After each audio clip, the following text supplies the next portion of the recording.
I guess the main one for us this week's been Manuel Sullivan, who unfortunately during training got a significant injury to his knee, so that's disappointing because he'll miss some significant game time obviously over the next few months. So that was disappointing because he was he was contributing to us already and growing into his role, and with Ivan Perisic already down,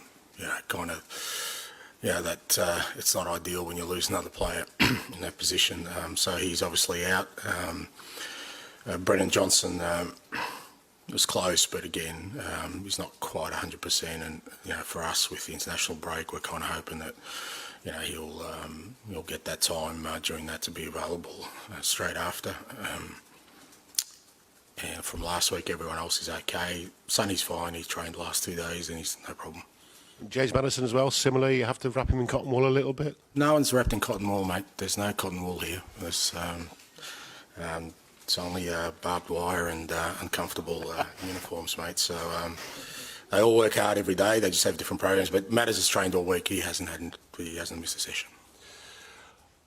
You touched briefly on the VAR incident last week, but it's been a week of developments. The audio's come out. It was obviously an horrendous error. Now the dust has settled a little bit. What's your view on it all? Yeah, it's a little bit of a weird one because, like, usually when something major happens, you get a sense of it during the game, and I don't think anyone really had a sense of that something significant had happened. Certainly, maybe I'm just focused on the game, but I didn't get that sense. I think straight after the game, Anth mentioned to me that there was a statement coming out, but even then the first sort of questioning I got wasn't really about that, and then it was only when I got to the press conference and all you blokes were muttering amongst yourselves and not listening to me that I knew something important must be happening.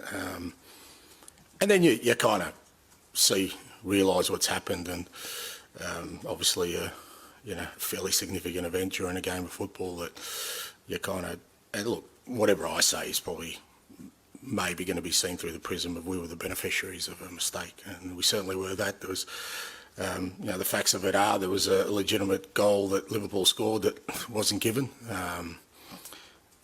You kind of look at why it's not given, because that's obviously the first thing you kind of question. Well, what's broken down? Obviously something's broken down, and it became pretty clear there was it wasn't an integrity issue. It wasn't a misappropriation of the law. It was an error, in communication, a mistake that cost Liverpool a goal, and that's what it was. And I get that it's an unusual one in that it's never happened before, but at the same time, we're kind of in a new space anyway with technology, where I think there'll be a lot of firsts with the way we deal with these things. As I said after the game, my view is that we want an errorless, faultless system that I just don't think exists and will never exist unless we want to turn our game into like other codes where, the event goes for 4 hours where we're explaining every decision.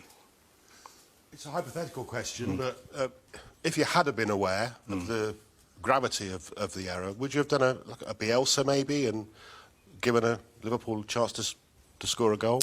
I just don't see that as, if we want managers to be the arbiters of these kind of things. I mean, we've got pretty hefty responsibilities at our football clubs, but we're not the custodians.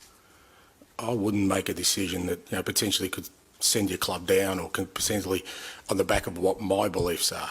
And in that moment, if somebody can tell me that they could explain everything that went on within the sort of prism of 30 seconds that I have to make a decision, wasn't going to happen. I mean, it's different if it's something clear, but it's quite obvious that it was a bad error, a bad mistake, like I said, through lack of communication, but it wasn't something that was easily explainable, because if it was, I would assume there would have been more uproar during the game than there was.